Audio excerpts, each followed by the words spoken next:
नमस्कार, आप सभी का स्वागत है हमारे YouTube चैनल ब्राइट मैथ्स में। आज हम कक्षा 10 के संख्या पद्धति के अंतर्गत वास्तविक संख्या के बारे में पढ़ेंगे। तो चलिए शुरू करते हैं। सबसे पहले हम कुछ संख्याओं का रिवीजन करते हैं जो कक्षा 8-9 में हम लोग पढ़ते आए हैं। तो चलिए सबसे पहले हम जानते हैं प्राकृत संख्या। ठीक है, ये प्राकृत संख्या किसको कहते हैं? तो हम लोग जान चुके हैं कि गिनती की संख्या को ही प्राकृत संख्या कहते हैं। ठीक है, यानी कि गिनती की संख्या जो 1 से शुरू होता है, 2, 3, 4, 5 और ये अनंत तक होती है, और इसी को हम लोग क्या कहते हैं? प्राकृत संख्या कहते हैं। ठीक है, और इसके समूह को n से सूचित किया जाता है। किस चीज से सूचित किया जाता है? इसके समूह को n से सूचित किया जाता है, कैपिटल N से। ठीक, उसके बाद आता है पूर्ण संख्या। अब ये पूर्ण संख्या किसको कहते हैं? तो गिनती की संख्या में शून्य को अगर शामिल कर दिया जाए तो वही पूर्ण संख्या कहलाती है। ठीक है, अर्थात यह शून्य से शुरू होकर के अनंत तक जाती है। ठीक है, तो इसको हम क्या कहेंगे? पूर्ण संख्या। यानी कि पूर्ण संख्या में शून्य होता है और प्राकृत संख्या में शून्य नहीं होता है, और पूर्ण संख्या को हम लोग W से सूचित करते हैं। ठीक है, अब आता है पूर्णांक।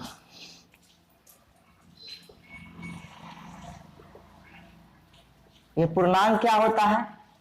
तो पूर्ण संख्या के समूह में जब हम उसमें ऋणात्मक संख्या शामिल कर देते हैं तो वह पूर्णांक कहलाता है। ठीक है, तो आप इसका एग्जाम्पल देख सकते हैं। इसमें ऋणात्मक संख्या जैसे -3, -2, -1, 0, और धनात्मक संख्या 1, 2, 3 अनंत तक, यानी कि शून्य के दाहिनी ओर अनंत तक भी संख्या होगा और शून्य के बाईं तरफ भी अनंत संख्याएं होगी, और इसी को हम लोग पूर्णांक कहते हैं। क्या कहते हैं? पूर्णांक। और इसको हम लोग Z से सूचित करते हैं। ठीक है, चलिए अब हम जानेंगे सम संख्या के बारे में। ये सम संख्या किसे कहते हैं? वैसी संख्या जो 2 से पूरा पूरा विभाजित हो जाए, अर्थात 2 से पूरा पूरा कट जाए, अर्थात शेष शून्य आए, उसको हम सम संख्या कहते हैं। जैसे 2, 4, 6, 8, 10, ये भी संख्या अनंत तक होगी। ठीक है, जो 2 से विभाजित हो जाए। आगे आता है विषम संख्या। तो विषम संख्या हम किसे कहते हैं? वैसी संख्या जो 2 से विभाज्य ना हो, अर्थात 2 से भाग देने पर शेष 1 बच जाए, तो उसको हम विषम संख्या कहते हैं। जैसे 1, 3, 5, 7, 9, और ये भी संख्या अनंत तक होगी। ठीक है, तो सम संख्या विषम संख्या हो गया। अब हम बात करते हैं अभाज्य संख्या। अभाज्य संख्या ये क्या होता है? अभाज्य संख्या 1 से बड़ी वह प्राकृत संख्या जो केवल 1 और स्वयं से विभाज्य हो, उसे अभाज्य संख्या कहते हैं। यानी कि केवल और केवल 1 से भाग लगेगा और स्वयं जो संख्या दिया हुआ है उसी संख्या से भाग लगेगा, तो वह संख्या अभाज्य संख्या कहलाएगा। जैसे 2, 3, 5, 7,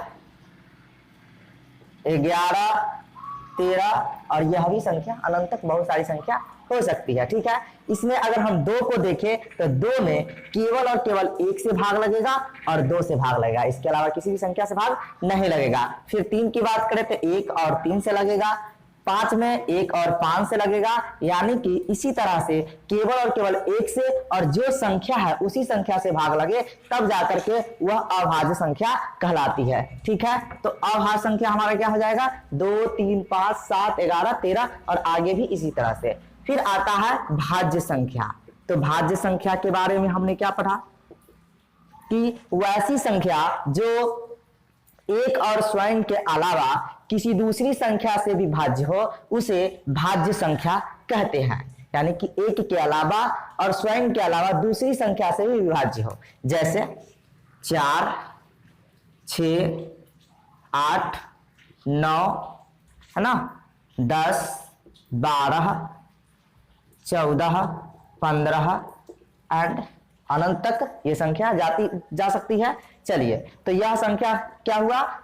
भाज्य संख्या हुआ। ठीक है, तो इसमें हमने बताया कि यह एक और स्वयं के अलावा, तो एक से तो लगेगा ही, और स्वयं से एक और चार से तो लगेगा ही, इसके अलावा दूसरी संख्या से भी इसमें भाग लगना चाहिए। तो एक से भी भाग लग जाएगा, चार से भी भाग लग जाएगा और दो से भी लग जाएगा। इसीलिए चार कौन सी संख्या हो गया? भाज्य संख्या। उसी तरह 6 को देखिए, इसमें एक से भी लगेगा, 6 से भी लगेगा, इसके अलावा 2 से भी लग जाएगा, 3 से भी लग जाएगा। इसीलिए 6 जो है भाज्य संख्या है, ठीक है। लेकिन इसमें आप देखिए 3, ठीक है, जो कि आभाज्य संख्या है, इसमें केवल और केवल 1 और 3 से लग रहा है, इसीलिए 3 जो है सो अभाज्य संख्या है। उसी तरह आप 13 को देख सकते हैं, इसमें 1 और 13 के अलावा किसी भी दूसरी संख्या से भाग नहीं लगेगा, इसीलिए 13 जो है वह कौन सी संख्या कहलाएगा? अभाज्य संख्या। तो आप अभाज्य और भाज्य संख्या समझ गए होंगे, ठीक है। चलिए अब हम आगे चलते हैं, ठीक है। अगला जो संख्या है सहअभाज्य संख्या। सहभाज्य संख्या यानी कि वैसी दो संख्या जिसका मस 1 के बराबर होगा वह सहअभाज्य संख्या कहलाएगा, ठीक है। मान लीजिए एक संख्या है ना, मस a और b बराबर 1 हो, यानी कि ऐसी कोई दो संख्या ले जहां पर a और b कोई संख्या है और जिसका मस 1 के बराबर होगा तो वह सहअभाज्य संख्या कहलाएगा, ठीक है। जैसे एग्जाम्पल के लिए आप देख सकते हैं, है ना, हमारा अगर बात करें तो 13 हो गया और 15 हो गया, ठीक है। अगर इसका आप मस ज्ञात करें तो यह दोनों क्या होगा? इस दोनों का मस 1 आएगा, इसीलिए 13 और 15 क्या हो गया? सहअभाज्य संख्या हो गया, ठीक है। चलिए, तो इस तरह से हम कुछ संख्याओं का रिवीजन कर लिए। अब हम इसके बाद परिमेय संख्या और अपरिमेय संख्या के बारे में मुख्य रूप से यहाँ जानेंगे, क्योंकि क्लास 10 में हमको इस पर परिमेय संख्या को ही ज्यादातर पढ़ना है और इसको इसलिए पढ़े ताकि रिवीजन हो जाए, तो यहाँ समझने में हमें आसानी होगा, ठीक है। तो चलिए, परिमेय संख्या, सबसे पहले इसका हम परिभाषा जानेंगे, ठीक है। तो जिसे p/q के रूप में लिखा जा सके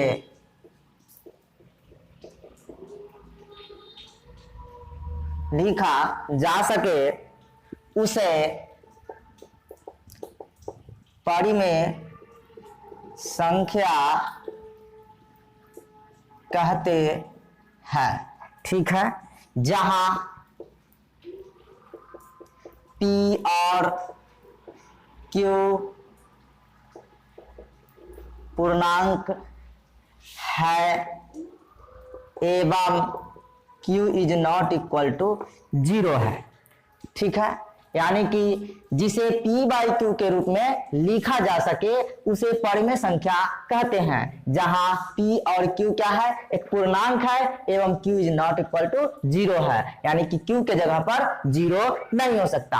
जैसे आप एग्जाम्पल देख सकते हैं, p/q के रूप में लिखा जा सके, जैसे 2/3, 5/7, 1/2, ये सब क्या है? परिमेय संख्या है, क्योंकि इसे p/q के रूप में लिखा जा चुका है। -2/4, 6/-7, ये सब के सब क्या है?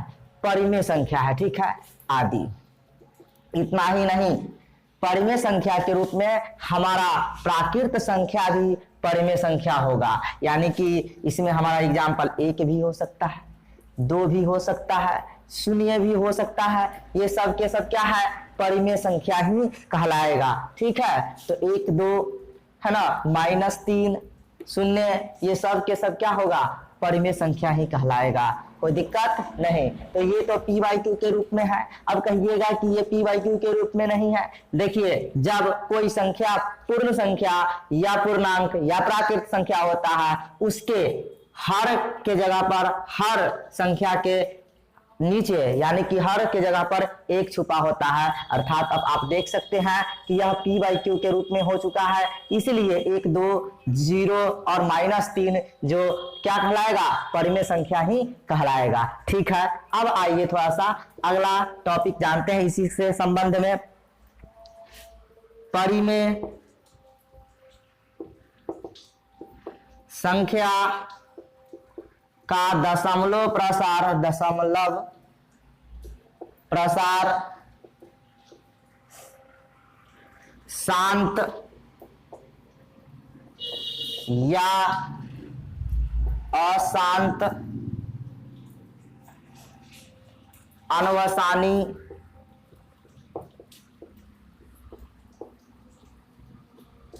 आवर्ती होता है। ठीक है, विलोमतः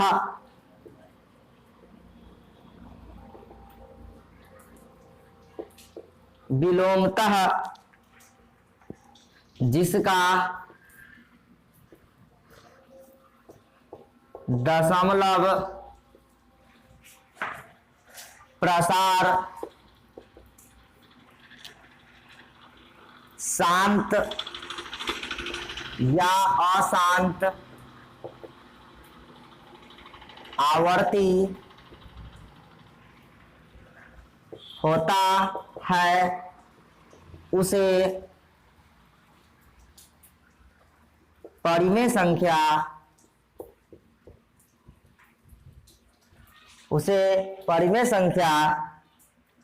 कहते हैं। ठीक है, समझिए इसको। परिमेय संख्या का दशमलव प्रसार शांत या अशांत होता है।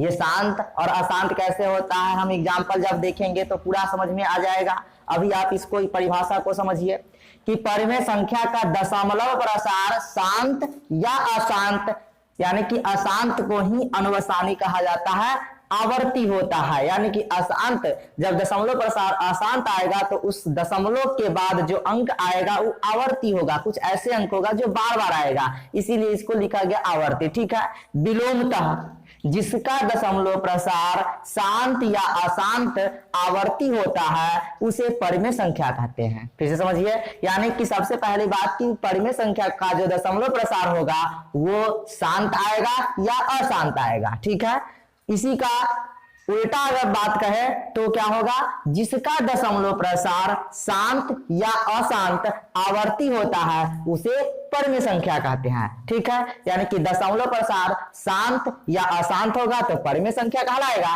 अगर कोई संख्या परिमेय संख्या है तो उसका दशमलव प्रसार शांत या अशांत आवर्ती होगा। जैसे देखिए यहाँ पे एग्जाम्पल, अगर हम 126/125 की बात करें तो इसका दशमलव प्रसार 1.008 होता। ठीक है, 11/3 का दशमलव प्रसार 3.66 ... होता, यानी कि बार बार यह 6 आता और इसको हम लिख सकते हैं 3.6, इसके ऊपर बिंदु। अब यहीं पे ये देखिए आवर्ती है, यानी कि बार बार 6 आ रहा है, इसीलिए यह अशांत आवर्ती, यानी कि यहाँ पे ये शांत दशमलव प्रसार है और ये अशांत है। क्यों? क्योंकि यह दशमलव के बाद 3 स्थान तक पूरा कट गया है, यानी कि 125 से 126 में जब भाग दिया गया तो दशमलव के 3 स्थान तक पूरा कट गया है। लेकिन 11 में 3 से जब भाग दिया गया तो दशमलव के बाद बार बार 6 आ रहा है, यानी कि इसका कोई एक ऐसा शेष है जो बार बार पुनरावृत्ति हो रहा है, जो हम आगे एग्जाम्पल से हम देखेंगे। ठीक है, फिर देखिए 1/7 का दशमलव प्रसार है ना, 0.142857 और इसके ऊपर एक रेखा खींच दिया गया। क्यों? क्योंकि यही संख्या जो है ना बार बार आता है, यानी कि इतनी संख्या रिपीट होगा, 1 से लेके 7 तक का जो संख्या है यहाँ पे लिखा हुआ वो बार बार पुनरावृत्ति होगा, इसीलिए यह अशांत परिमेय संख्या कहलाएगा। ठीक है, चलिए अब हम ये जानेंगे कि यह अशांत परिमेय संख्या या शांत परिमेय संख्या, ये दशमलव प्रसार कैसे हम लोग पता करते हैं। ठीक है, इसके बारे में हम लोग कक्षा 9 में भी पढ़ चुके हैं, लेकिन यहाँ भी एग्जाम्पल के माध्यम से हम लोग जानेंगे। ठीक है, जैसे देखिए एग्जाम्पल, यहाँ पे 11/3 है। ठीक है, इसका दशमलव प्रसार यानी कि 3 से 11 में हमें भाग देना है, तो 3 से जब भाग देंगे तो 3 तिहाई 9, और जब घटाएंगे तो शेष कितना बच जाएगा, 11 में से 9 गया 2। अब 3 से 2 में नहीं लगेगा तो हमें क्या करना होगा, यहाँ पे दशमलव बैठाना होगा और 1 शून्य यहाँ पे लिख लेना है। अब हो गया 20 और 3 छक्के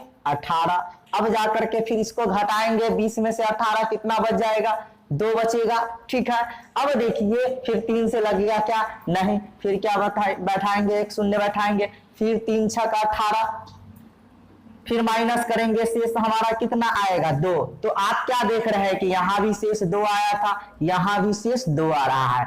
फिर एक बार अगर शून्य बैठा है फिर कितना, 6 बार ही लगाएंगे और 18 ही लगेगा। इस प्रकार जब इसको घटाएंगे तो शेष क्या आ रहा है, बार बार 2 ही आ रहा है, यानी शेष की पुनरावृत्ति हो रहा है ना, रिपीट हो रहा है।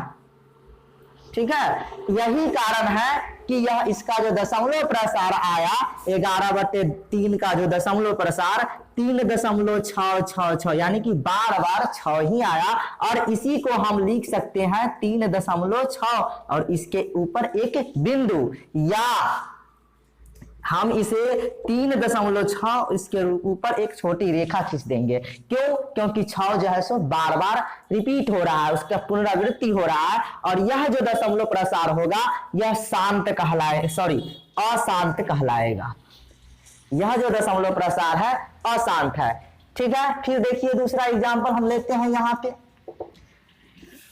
ठीक है, यहाँ पे हम 8/5 के ले रहे हैं, यहाँ पे 5 से भाग देना है 8 में। कितनी बार लगेगा, एक बार। 5 एकम 5, घटाएंगे 8 में से 5, 3 हो जाएगा। फिर यहाँ पे अब 5 से 3 में नहीं लगेगा तो हम क्या करेंगे, यहाँ दशमलव बैठाएंगे और यहाँ 1 शून्य लिखेंगे। उसके बाद 5 छक्का 30। अब यहाँ पे देखिए घटाने के बाद पूरा कैंसिल हो जाता है, यानी कि शेष शून्य बच रहा है। तब जाकर के यहाँ पे 8/5 का जो दशमलव प्रसार हुआ 1.6 हुआ, यानी कि दशमलव के एक स्थान के बाद ही यह पूरा कट गया। इसीलिए इसका जो दशमलव प्रसार कहलाएगा वह शांत कहलाएगा, और यहाँ हम शांत लिख भी देते हैं। यानी कि 8/5 एक परिमेय संख्या है जिसका दशमलव प्रसार क्या है, शांत है, यानी कि 1.6 जो है वह क्या है, शांत दशमलव प्रसार है। ठीक है, एक और एग्जाम्पल हम लेके देखते हैं यहाँ पे। ठीक है, देखिए 2/5। ठीक है, अब यहाँ पे 5 से भाग देना है 2 में, तो 5 से तो नहीं लगेगा, इसलिए 0 और 1 शून्य यहाँ देना है। 5 चौके 20, ये क्या होगा, घटाने पर 0 बचेगा, यानी 0 शेष बचा। इस तो 2/5 का जो दशमलव प्रसार आया ये 0.4, और यह कैसी दशमलव प्रसार है, तो शांत दशमलव प्रसार है। ठीक है, तो शांत और अशांत के बारे में आपको याद आ गया होगा। ठीक है, अब हम आगे चलते हैं। अगला टॉपिक है अपरिमेय संख्या। अपरिमेय संख्या किसे कहते हैं। ठीक है, सबसे पहले इसका हम परिभाषा जानते हैं, जिसे P/Q के रूप में नहीं लिखा जा सकता,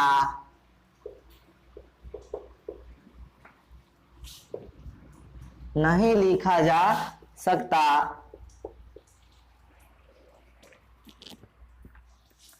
उसे अपरिमेय संख्या कहते हैं।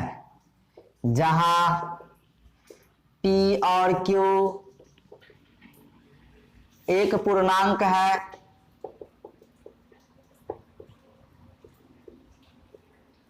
एवं Q is not equal to 0 है।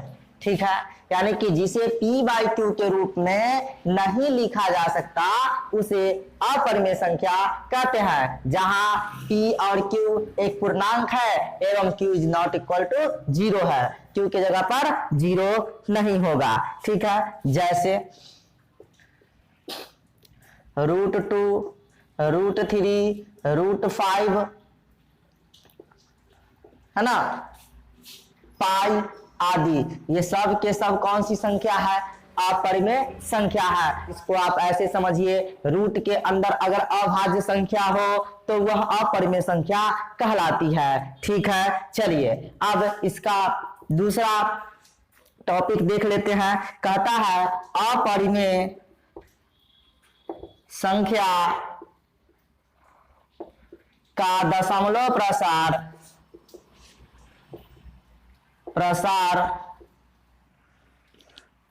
अशांत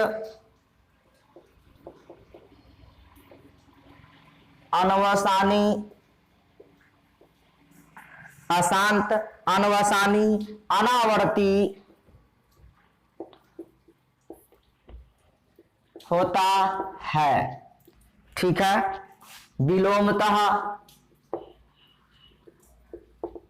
जिसका दशमलव प्रसार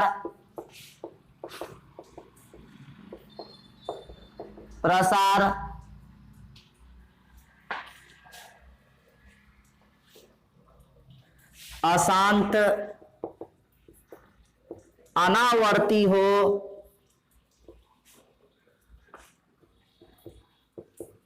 उसे अपरिमेय संख्या कहते हैं।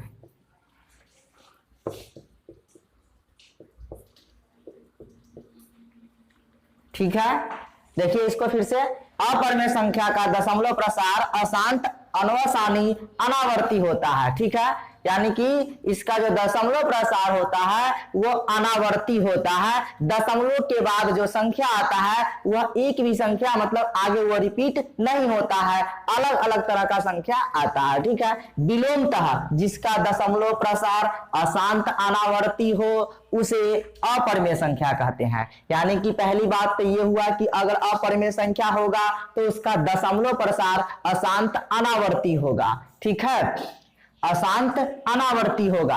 अगर इसका विलोम की बात करें तो अगर कोई संख्या जिसका दशमलव प्रसार अशांत अनावर्ती रूप में लिखा हुआ है तो वह अवश्य ही अपरिमेय संख्या होगा। ठीक है, चलिए इसका एग्जाम्पल हम लोग देखते हैं।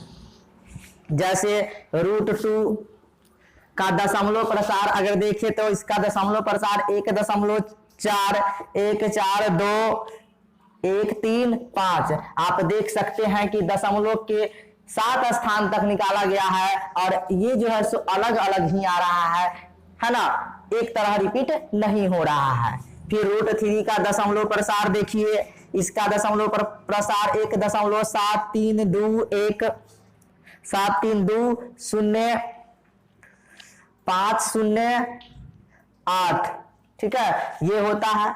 उसी तरह पाई एक अपरिमेय संख्या है जिसका दशमलव प्रसार 3.1415926 ठीक है, तो आप देख रहे हैं ये अपरिमेय संख्या है और अपरिमेय संख्या का दशमलव प्रसार आप देख रहे हैं कि दशमलव के बाद अशांत है और अनावर्ती है, यानी कि एक तरह का नहीं आ रहा। जैसे हम परिमेय संख्या का जो आता था जैसे 1/3।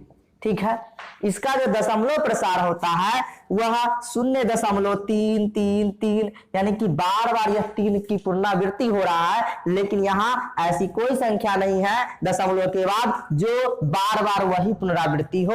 यही इसीलिए इसको अनावर्ती कहा गया है और इसको आवर्ती कहा गया है, क्योंकि कोई एक अंक या कोई संख्या बार बार पुनरावृत्ति हो रहा है तो इसको हम अशांत आवर्ती कहेंगे, इसको अशांत अनावर्ती कहेंगे। ठीक है, तो अपरिमेय संख्या का दशमलव प्रसार अशांत अनावर्ती होता है और परिमेय संख्या का दशमलव प्रसार शांत या अशांत आवर्ती होता है। ठीक है, चलिए इस वीडियो में इतना ही, फिर मिलते हैं किसी नए टॉपिक के साथ। तब तक के लिए धन्यवाद। जय हिंद, जय भारत।